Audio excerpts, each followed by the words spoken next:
Olá, minhas queridas amigas, meus queridos amigos.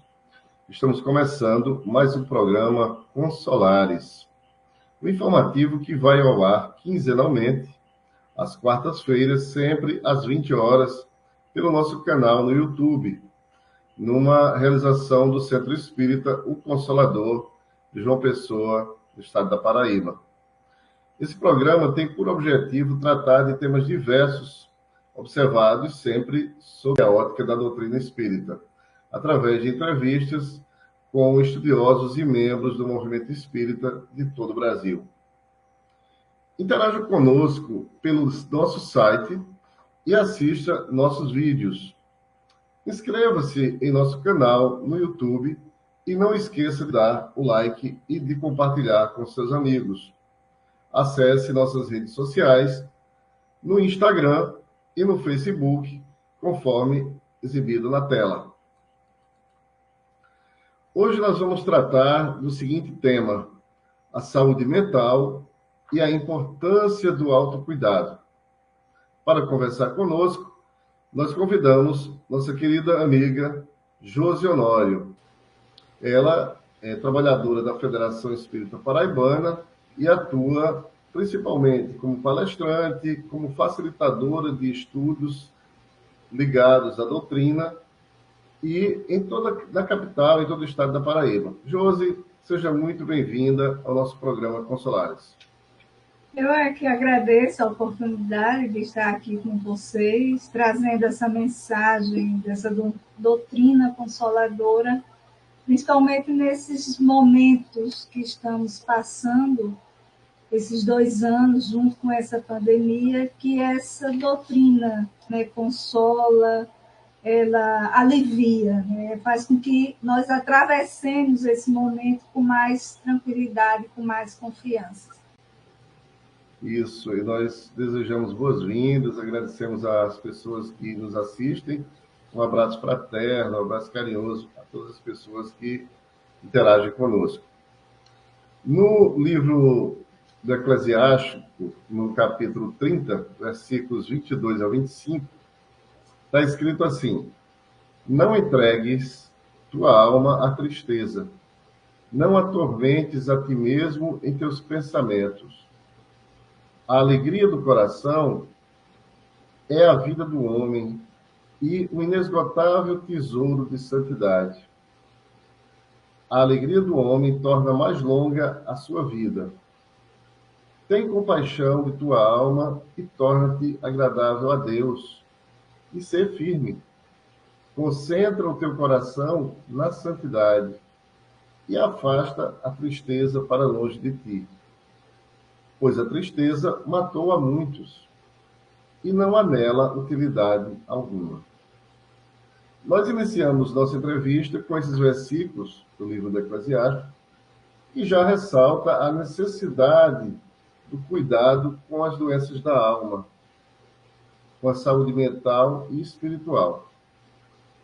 Como você vê a situação atual dessa epidemia mundial que é a depressão, Josi?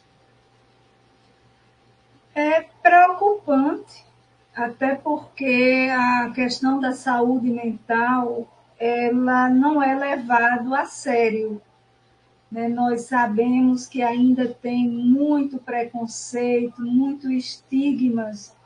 A saúde mental, ela ainda é vista de uma forma como se fosse frescura, alguns casos, né, preguiça, principalmente quando a gente fala da depressão, algumas pessoas, existe também a vergonha, como se você ter um transtorno mental, isso traz esse estigma, né? A sociedade ainda traz, a gente trata muito do corpo físico e esquecemos dessas emoções, né? Até porque hoje a gente vive numa sociedade onde há uma pressão muito grande para você ter uma performance, né? Você tem que ter aquele corpo, você tem que ter uma produtividade excelente, você tem que ser bonito, você tem que estar pronto, belo, arrumado. Então, essa pressão cria né, uma expectativa, e muitas vezes as pessoas não conseguem corresponder a essa expectativa, e ela vai trazer para a autoimagem, né, da pessoa, essa autoestima vai baixar e, consequentemente, ela começa num processo de adoecimento, porque nós sabemos que temos características individuais, nem sempre aquela questão que está na moda ela é adequada para nós, não é aquele tipo magrérrimo, né, que muitas vezes, pela minha genética, eu já não tenho condições de ser naquele estilo. Então, existe toda uma proposta que uma sociedade traz, criando, né, desejos que são desejos irreais dentro de uma programação genética, dentro de uma programação social, acarretando, portanto, nas nossas emoções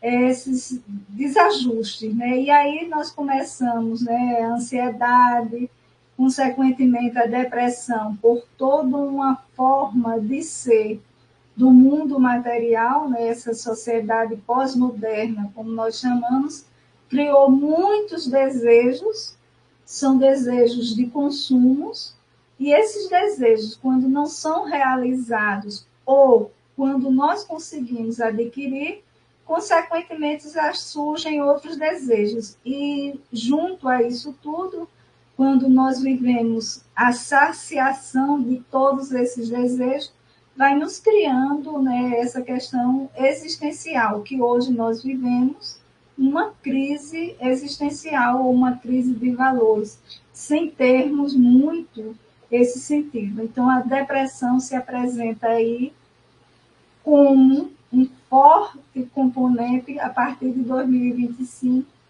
como sendo essa doença mais prevalente na nossa sociedade, né, dentro desses transtornos mentais.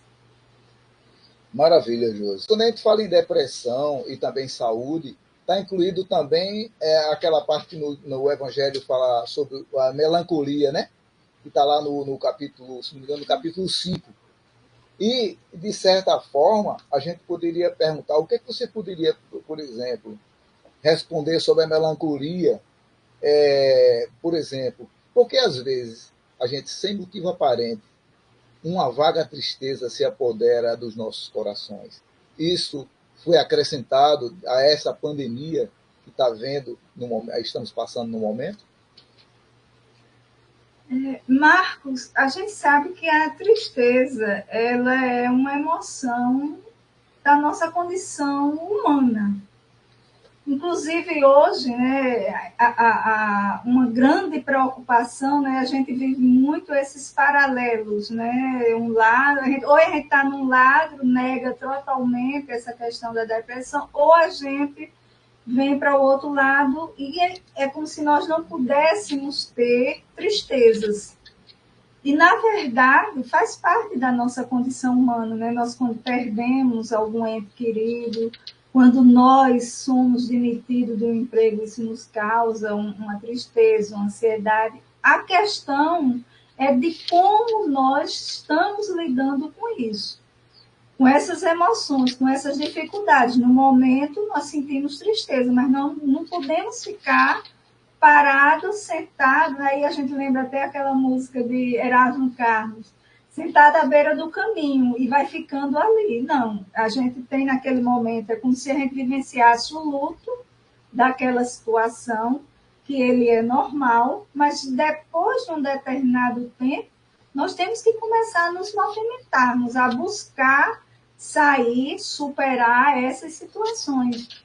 Tem pessoas que vivem um luto, né? Você faz 5 anos, como exemplo, em relação a uma perda de um ente querido. E quando você conversa com ela, é como se essa pessoa, às vezes a gente imagina, tivesse morrido ontem.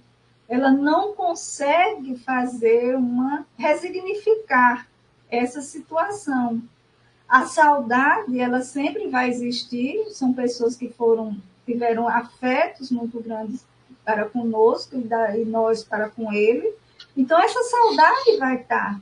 Mas a vida continua, tem outras pessoas, no caso de uma mãe sempre coloca, né? Perder um filho é muito difícil. E é. Mas ela tem que ver que ela não só tem aquele filho, ela tem outros filhos.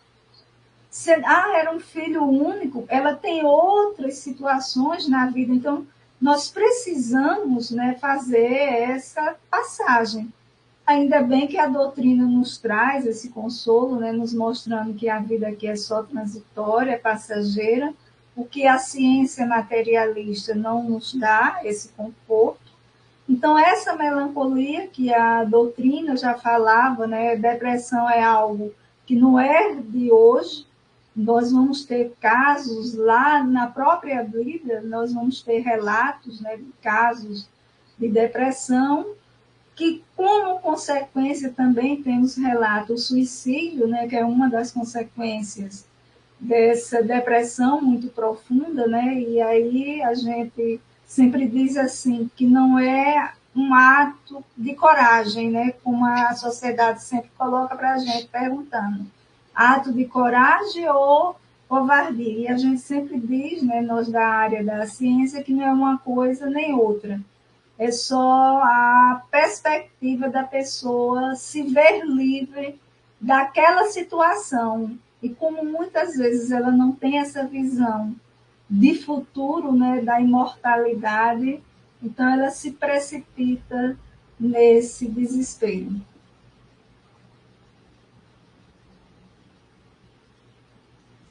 Muito bem. A campanha Janeiro Branco de 2022 traz como lema: o mundo pede saúde mental. No entanto, estamos assistindo um aumento considerável no número de casos de doenças mentais e suicídios. A Classificação Internacional de Doenças Mentais, em sua 10ª revisão, CID-10, define possuir um transtorno depressivo o indivíduo que manifesta os seguintes sintomas de forma recorrente: a perda de interesse e prazer pelas coisas, energia reduzida, levando a uma fatigabilidade aumentada e atividade diminuída. Outros sintomas comuns são a concentração e atenção reduzidas, autoestima e autoconfiança também reduzidas, ideias de culpa, de inutilidade, visões desoladas e pessimistas do futuro, ideias ou atos autolesivos ou suicídio, sono perturbado e ainda apetite diminuído. Está na Organização Mundial de Saúde, foi divulgado em 1993. Então, na sua opinião, Josi, faltam mais investimentos, campanhas ou tratamentos mais eficazes no tratamento da saúde mental? Neto, nós precisamos intensificar realmente mais as campanhas, todas as questões de projetos, programas na área da saúde mental, ela precisa ter também investimentos financeiros maiores, mas o grande gargalo dentro dessa perspectiva da saúde mental é o preconceito.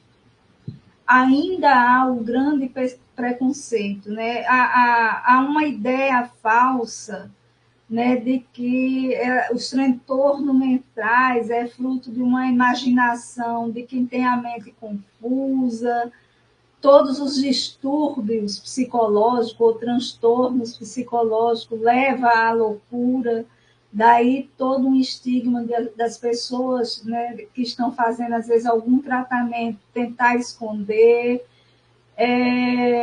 Então, tudo isso, né, cria ainda mais preconceitos.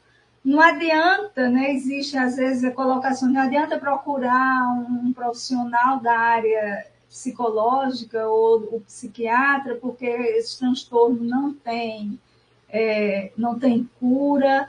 Então, nós sabemos, né, que toda essa influência que muitas vezes as pessoas desconsideram, a gente precisa entender que tem uma carga genética, tem as questões, né, que trazemos, né, as questões sociais, as questões afetivas, os problemas familiares, muitas vezes questões lá da infância e da adolescência. Então, existe dentro desse contexto, né, nós precisamos incentivar, esclarecer a comunidade que, da mesma forma que existem os sinais que nos diz que o nosso corpo está, né, com alguma enfermidade, quando nós começamos a ter esses sintomas que você falou, perda de apetite, ou excesso do apetite, insônia, uma irritabilidade constante, aquelas coisas que me eram prazerosas e hoje eu começo a ter aquela desmotivação, eu não quero participar.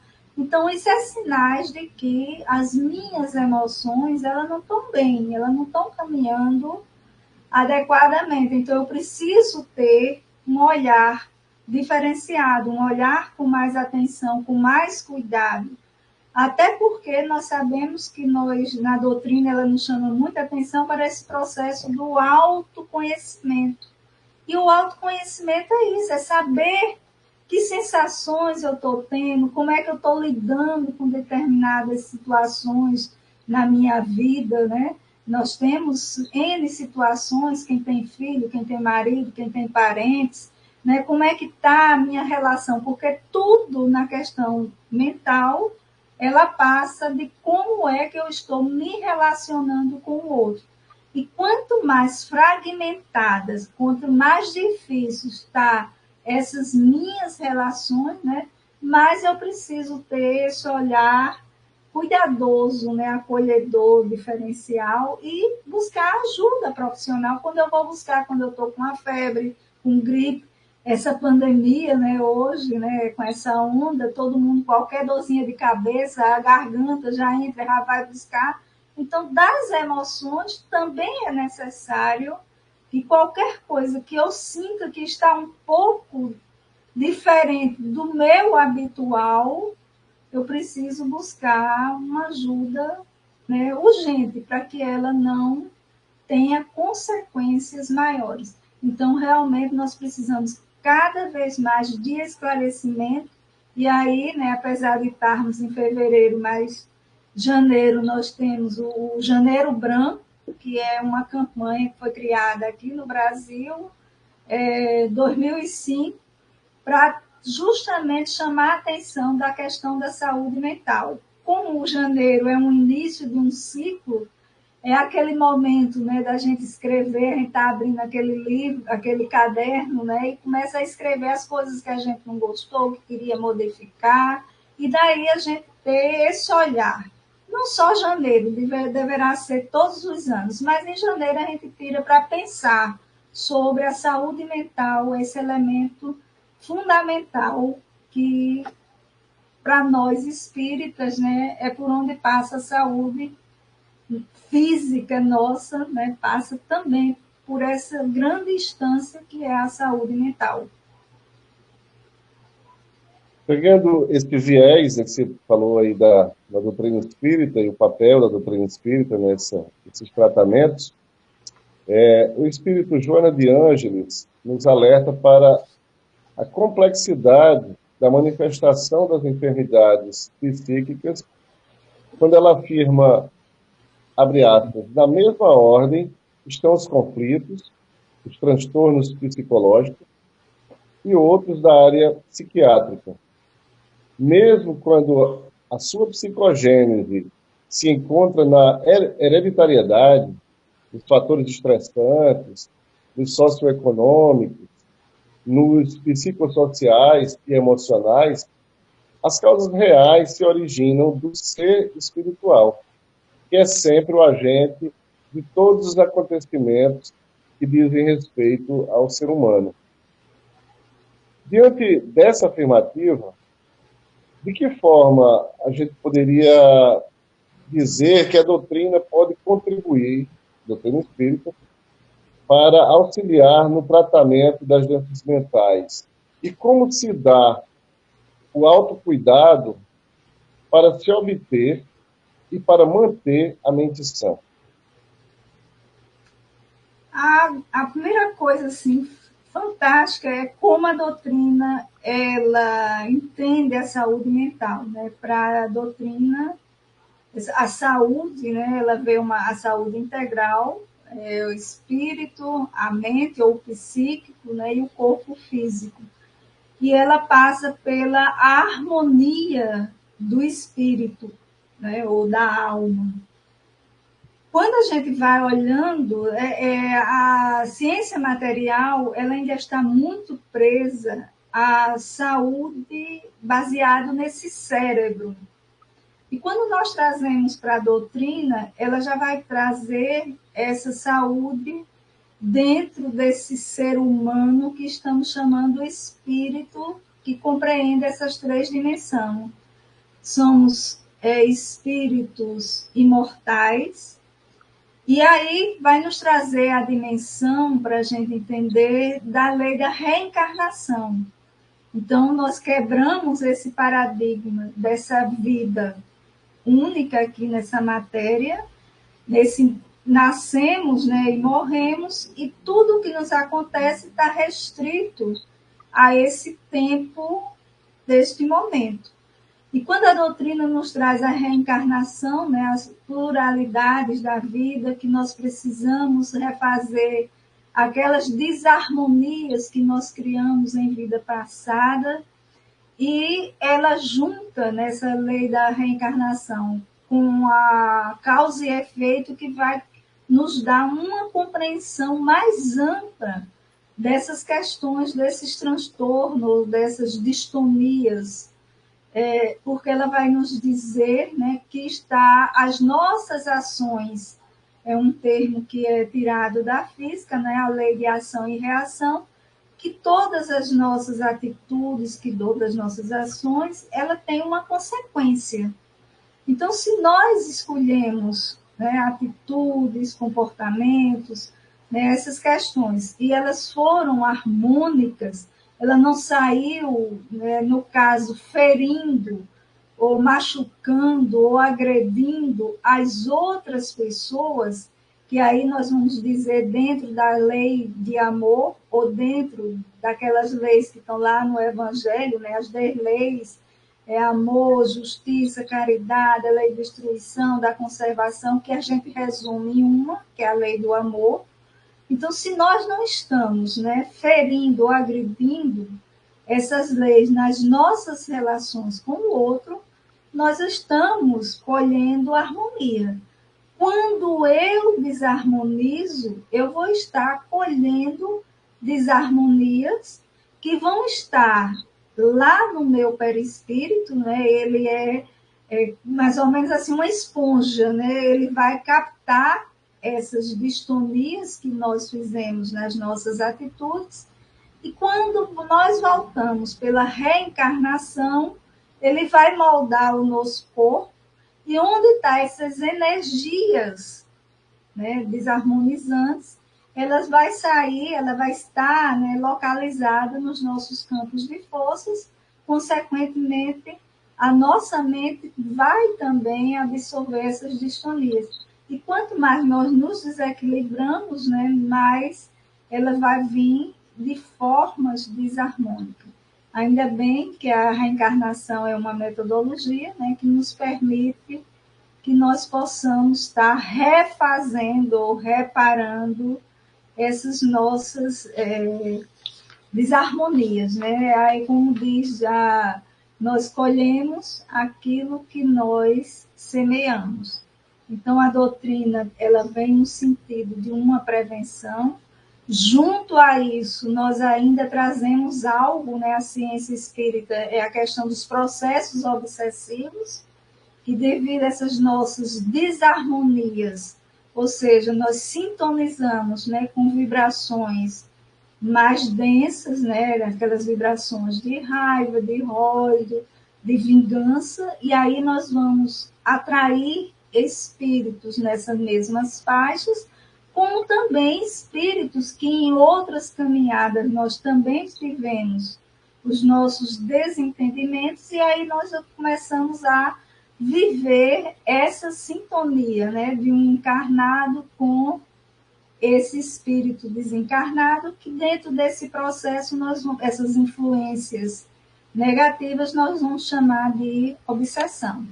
Nós temos os tratamentos, né, nas casas espíritas, mesmo com a pandemia, mas está tendo online, né? Nós sabemos que o pensamento ele chega onde nós emitirmos, é o evangelho, água fluidificada, o passe, né? Que também pode ser dado, e vem a proposta da nossa reforma moral, né? A nossa transformação moral.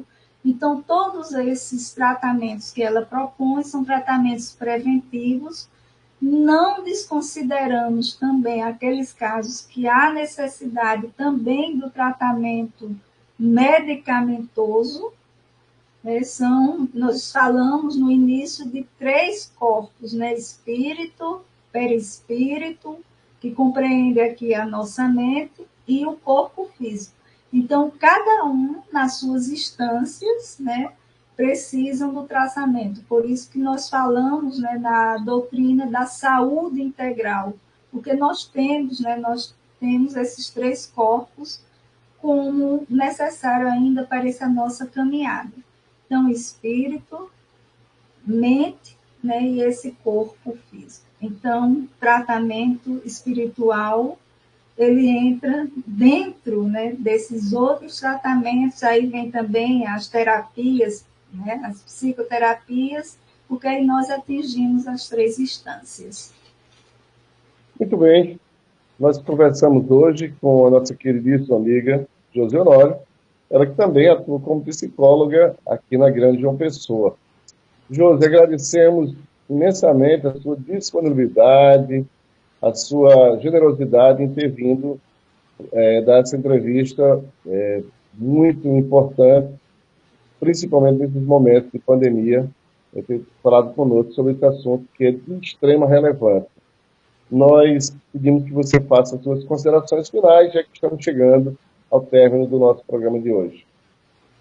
Quero agradecer a você, né, o Consolador na sua pessoa, a todos os ouvintes, né, que eles possam acreditar no nosso grande psicoterapeuta, né, ele era um psicólogo nato, nosso mestre Jesus, ele compreendia, né, ele lia no nosso íntimo, ele se aprofundava, né, ele conseguia se aprofundar na nossa psique e entendia todos os nossos conflitos, aflições, porque ele sabia que nós somos ainda espíritos, né, nessa construção de buscarmos essa perfeição, né, essa grande caminhada nossa, ainda caímos, ainda falhamos, mas a humildade que a gente tanto busca e que é tanto trabalhada, né, na questão religiosa, é justamente nós reconhecermos as nossas limitações, as nossas dificuldades e buscarmos as ajudas para nós sermos espíritos melhores. Um abraço para todos e até uma próxima oportunidade. Se Deus quiser. Gente, amigos e amigas, chegamos ao término de mais um programa Consolares. Desejamos a todos muita luz e paz. Um abraço e até o próximo programa.